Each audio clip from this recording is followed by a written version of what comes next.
topic today is based on the case study from the Deaf We Learn WA Health 2015.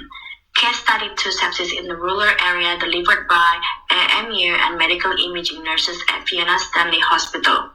My name is Gustiani and I will be presenting the objectives of this case study, the definition of sepsis, the case study overview and risk factors that led to sepsis and deteriorations of the patient, touch base on the toxic shock syndrome and its causes. Alisa will be explaining about the timeline of deteriorations and sepsis 3 bundle. Christine will be talking about the application of Fiona Stanley Hospital sepsis pathway, and Ravindra will be explaining the revision on the patient's assessment, recommendation for escalating care, and reflection for future practice. So the objectives of this case study are able to differentiate between sepsis, severe sepsis, and septic shock, define toxic shock syndromes and the causes, case study overview, identify and evaluate the risk factors that indicated to sepsis and deterioration, describe a timeline of deterioration, specifying clinical manifestations, understand on the application of sepsis 3 bundle, describe the application of Fiona Stanley Hospital sepsis pathway to the case study, and the revisions on the patient's assessment, recommendations for escalating care, and reflection for future practice.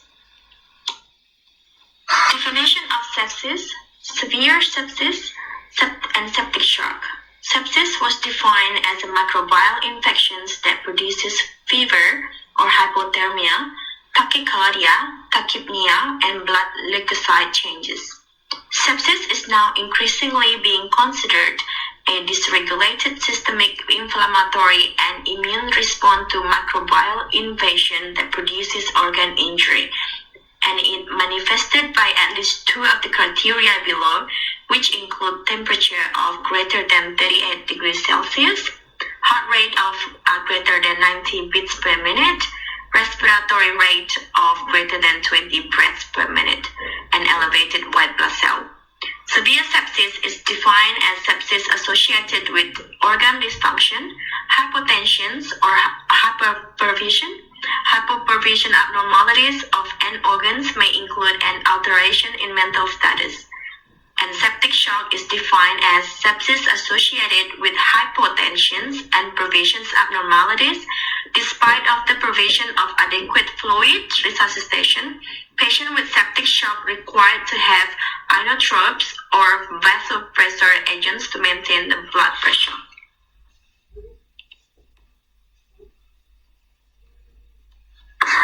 Toxic shock syndrome is an acute illness which can potentially lead to multi-organ failure and death if not treated immediately. It caused by a bacteria, Staphylococcus aureus, that can deliver toxin into the bloodstreams.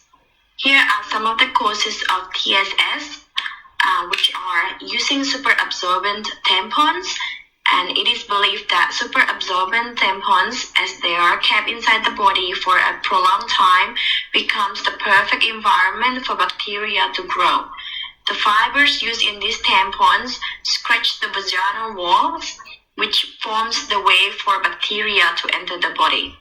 The deceased was in the mid-period, which possibility that she was using tampons. Similarly, bacteria can enter the bloodstreams through cuts, burns, and local infections, as well as wound injuries. The bacteria release toxins in the bloodstreams, which spread to other organs. Another cause is that viral infections such as chickenpox and flu, and also the use of contraceptive sponge. So the case study overview is based on the death of 21-year-old female with undefined sepsis, toxic shock syndrome, and caused multiple organ failure from the rural area. Below are the risk factors that led to sepsis and deteriorations of the deceased. So lack of education on how to apply the adult observations and response charts correctly in order to notify the doctor for any clinical changes of the patients. The delay of blood cultures collections and transportation of the blood test, which which may assist with antibiotics decisions.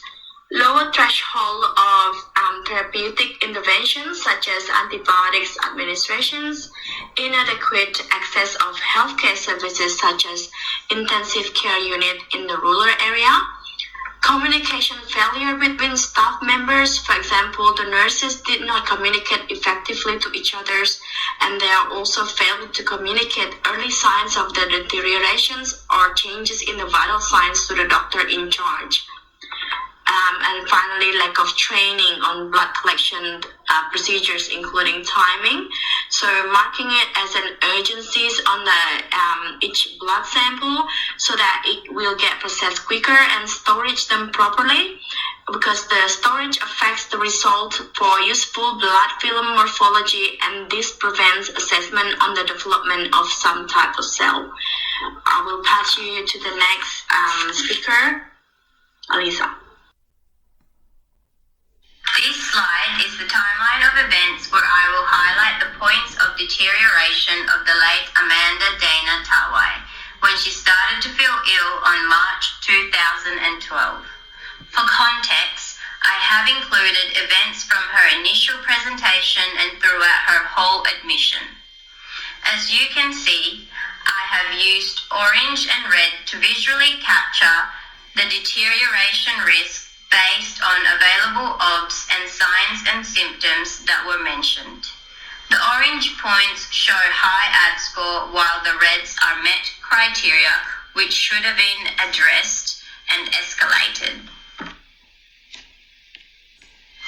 The first point of deterioration occurs on the unspecified time on Tuesday, March 13, shortly after she was triaged in ED.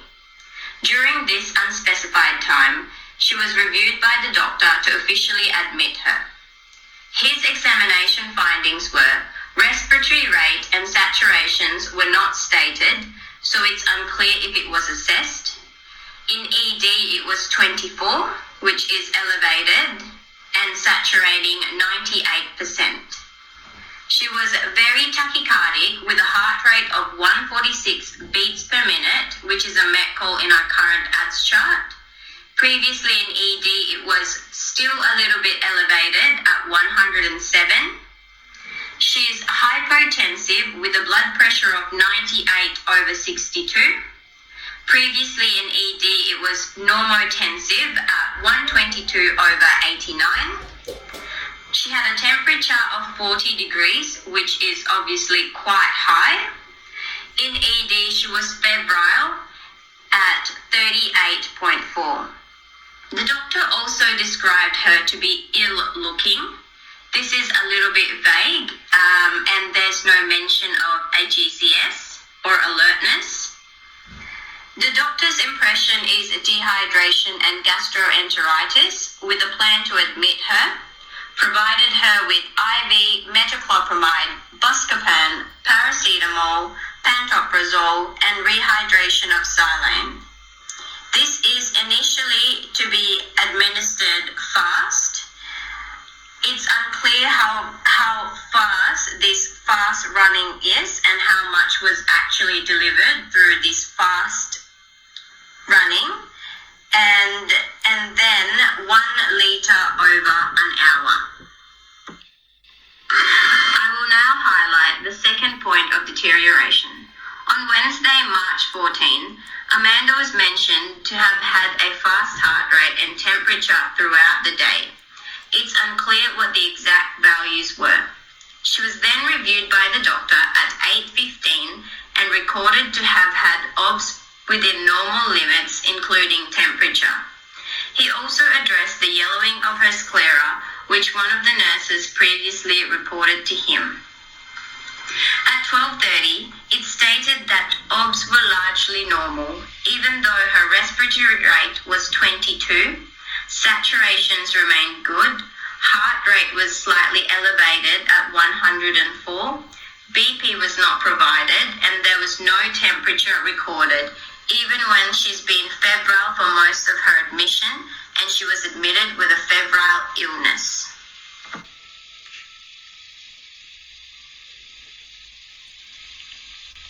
At 1500 hours, there was a 39.8, and it's unclear if it was addressed by the nurses by increased surveillance and informing the doctor. At 2200, she was hypotensive with a blood pressure of 93/61, and the rest of the observations were not provided. It is also unclear if the doctor was notified. These mentioned events led to a marked deterioration on Thursday, March the 15th. On March the 15th, at 2:05 a.m., the nurse rang the doctor with concerns, and she was advised to administer Stemetil, IV hydration, and to recheck OBS. At 2:20, once the observations were repeated, it showed that she was severely hypotensive at 63/33 millimeters of mercury. Heart rate was tachy at 115 beats per minute, and she was described as clearly unwell. We can assume that she could potentially have had a GCS of 14 as she was pulling her cannula out. Her rest rate, saturation, and oxygen requirement, as well as the temperature, were not outlined. The sepsis bundle. The sepsis bundle has been a crucial part of Surviving Sepsis Campaign, or the SSC, dating back to its first publication of its evidence-based guidelines in 2004. The SSC developed bundles, which has been a foundation of sepsis quality improvement since 2005. These bundles were designed to be updated as indicated by new evidence and has evolved since.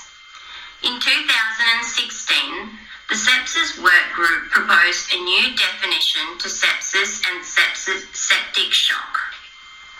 Sepsis, life-threatening organ dysfunction caused by dysregulated host response to infection, and septic shock, when lactate levels increases more than 2 millimoles a liter without hypovolemia and initiations of vasopressor treatment to keep a MAP of above 65 millimeters of mercury.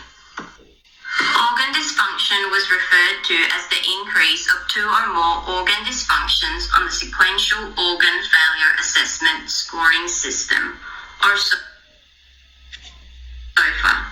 A quick SOFA scoring system was recommended with the following criteria: systolic BP below 100 millimeters of mercury, altered mental state, which is below GCS 15 if that is their baseline, and a respiratory rate above 22.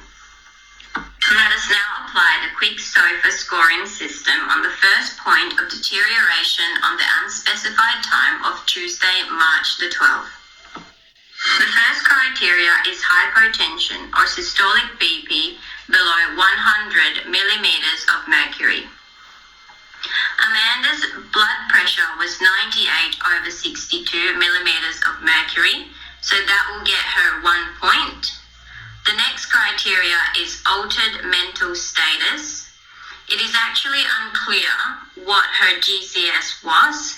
However, she was described as ill-looking. We're unsure if she opened her eyes spontaneously or to verbal command and speech. If so, she would then be below her baseline.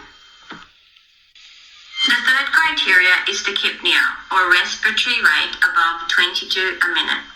Her respiratory rate was not stated or unclear, but the past observation, she had a respiratory rate of 24, which was elevated.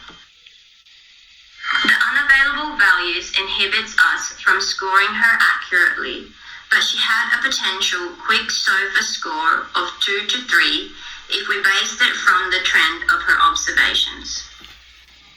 And according to the quick SOFA scoring system, a score of 2 or more suggests a greater risk or a poor outcome. In 2018, the sepsis bundle was a again revised. The most important change in the revision of the SSC is the 3 and 6 hour bundle has been combined into a single hour bundle to facilitate resuscitation and management immediately, especially in patients with hypotension. Below is the history of bundle progression and how it has evolved since 2005. With a positive quick SOFA score for the unspecified time on March 13, and if the sepsis bundle was applied, the following actions were expected. In an hour or within the hour, measure lactate, remeasure if initial lactate was above 2 millimoles a litre, obtain blood cultures prior to administering antibiotics, administer broad-spectrum antibiotics, begin rapid crystalloid infusion 30 mL per kilograms, and then apply vasopressors if hypotension remains after fluid resuscitation to obtain a MAP equal or above 65 millimeters of mercury. Let's apply the sepsis bundle on the unspecified time of March 13. Measure lactate. It is unclear whether the rural hospitals has an AVG and BVG machines that can easily measure lactates. We know that the doctor has asked for a full blood count while Amanda was in ED. However, it is also known that Pathwest didn't receive these bloods until the following day, and a full blood picture wasn't actually available. Obtain blood cultures prior to antibiotics. Now, the doctor was under the impression that she was suffering from dehydration and gastroenteritis, viral of course, so that's why he wasn't in a rush to prescribe broad spectrum antibiotics, as he didn't deem this necessary. And the next one is begin rapid crystalloid infusion with 30 mL a kilo. We know that she was prescribed a fast-running fluids. It's just unclear of what the rate and volume was. And we also know that she was prescribed a further 1 litre to go for an hour. And the next one is apply vasopressors, which we know didn't occur. So out of the 5 interventions of the sepsis bundle, only the rapid crystalloid hydration was partly addressed. Moving on to the morning of March 15th, where there was a marked deterioration. We know that Amanda got increasingly confused and had pulled out her cannula, so the doctor and the nurses were unable to actually put in a wide bore. They were only able to successfully insert a 22 gauge PIVC. So let's again apply the sepsis bundle, measuring lactate and obtaining blood cultures. The patient's hypovolemia was so extreme that the doctor did not think that it was practical to aspirate blood for bloods and blood culture. Administer broad spectrum antibiotics. Again, the doctor did not believe that the symptoms were consistent with a bacterial infection, therefore he didn't think that this was necessary. Begin rapid crystalloid infusion.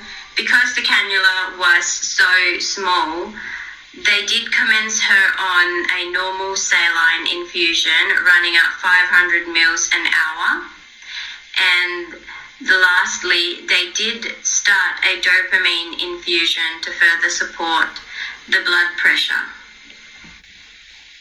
So out of all the interventions, only the application of vasopressors was addressed and partly the rapid crystalloid IV hydration.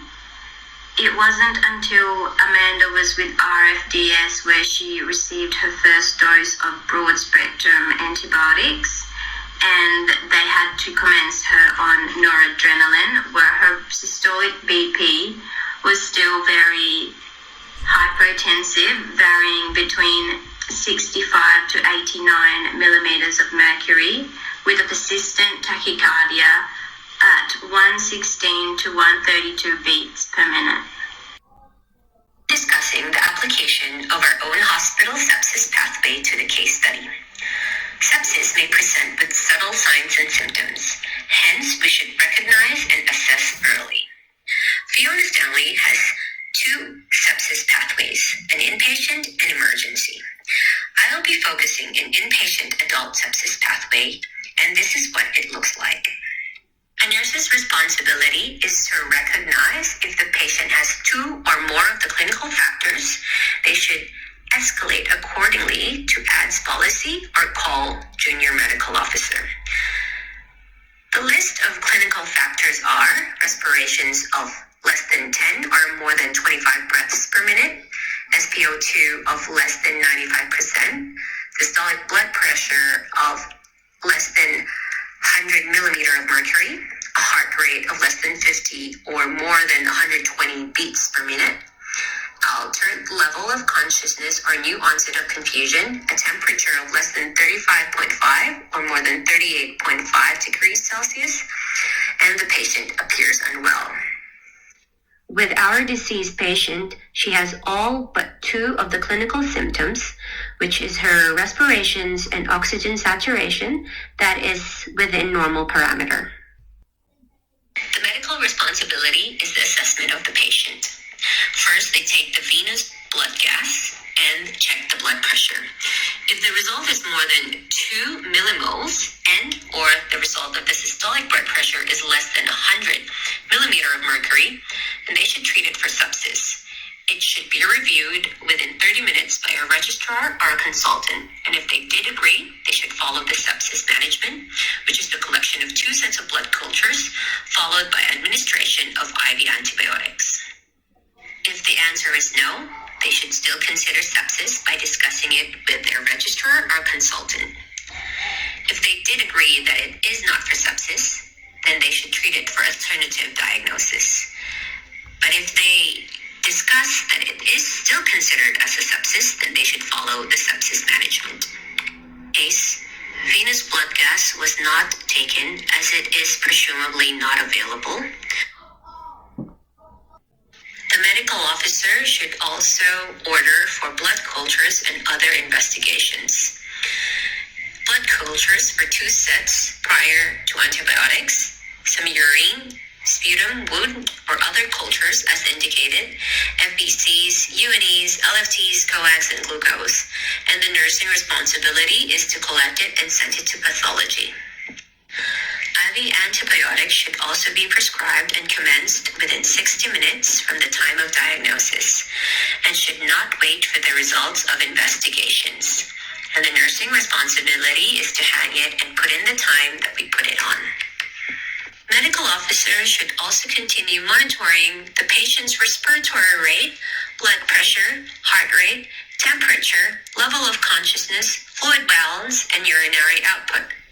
They should also commence the charts, which is the neurological examination chart and the fluid balance. The nurse's responsibility is to record observations every 15 minutes for the first hour. Observations should continue as per ADS chart. After an hour, a repeat lactate should be done. If the result is still more than 2 millimoles per liter despite fluid resuscitation, then they should consider vasopressor and consultation with senior doctor and contact ICU. They should put in the time if it was escalated or ceased. In our case, this sepsis management was not done. Oxygen was not given, as our deceased patient's SpO2 is more than 95%. Blood cultures was not taken. Though other bloods was taken, it was not readily available for the doctor to see the results. IVABs was not given as the doctor believed it was not necessary. Monitoring the patient's vital signs was also not increased, even at the time of deterioration. Management, as stated earlier, was the registered nurse did not recognize the clinical factors immediately and was not escalated accordingly. Medical officer did not take venous blood gas as it is not available and did not suspect for sepsis. There was no other senior medical officer or consultant to discuss the diagnosis as well. There was no management as oxygen was not given. No blood cultures was taken, leading to not giving IVABs. Regarding the monitoring, vital signs was not taken and recorded every 15 minutes on the start of deterioration. The urological chart and fluid balance chart was not commenced, and repeat lactate was not done as it is not available. Revised patient assessments. As on initial presentation, initial assessment demonstrates tachycardia, tachypnea, febrile and normal oxygen saturation and blood pressure. Diagnosis was concluded based on regional area problems, which was gastroenteritis, and the doctor has not done the individual diagnosis based on the patient's individual problem. A persistent high temperature and profound hypotension needed early intervention, which was not done, so escalation of care was required there. Blood tests including full blood count, urea and electrolyte, liver function tests were collected. However, neither blood culture nor lactate were obtained, and those are the very important parameters for the diagnosis of the sepsis or septic shock. Significant delay was noticed in transferring the blood sample, so therefore it is important to follow up with pathology, and it is important to send the bloods when collected on time to pathology for the timely diagnosis of the blood results and for right intervention for the patient. Poor documentation on AORC chart led to failure to escalate acute deterioration, as nurses were not documented temperature on the chart correctly and the blood pressure. Therefore, there was a delay in escalation of care.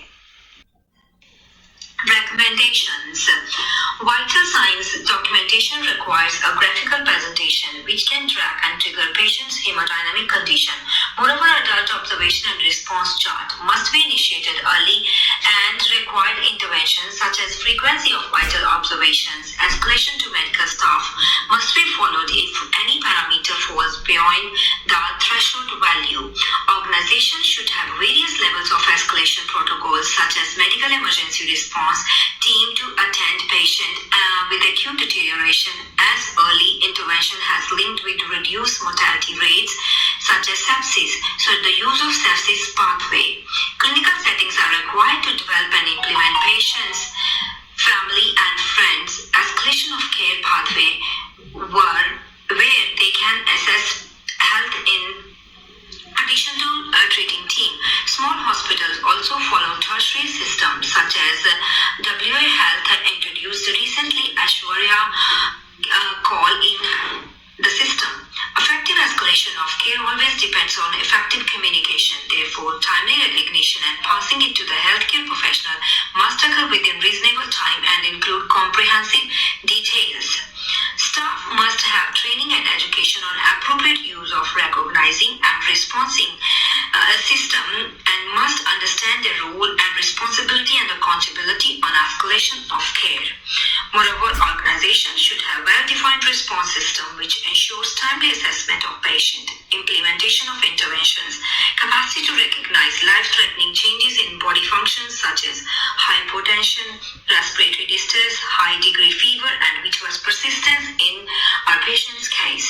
These are the prime indicator of sepsis along with the blood results. The clinician required to be skilled and trained in recognition of appropriate cause of acute change in physiological condition and must be able to utilize rapid referral to the tertiary hospital system early to prevent further deterioration of patient's condition. These all recommendations are based on Australian Commission on Safety and Quality in Healthcare 2017, a standard recognizing and as on an responding to acute deterioration. Reflection. In future, healthcare professionals needed to have ongoing training to recognize early deterioration, sepsis bundle, and initiation of treatment. Early recommendation of AORC chart at triage and timely medical review in response to track and trigger. Improved logistic and early access to blood test results for clinicians to take appropriate decision for the treatment.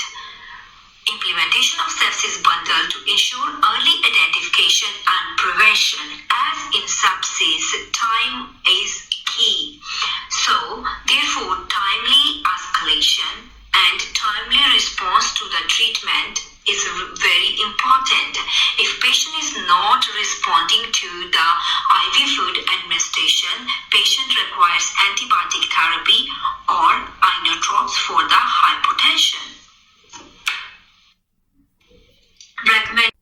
These are our references.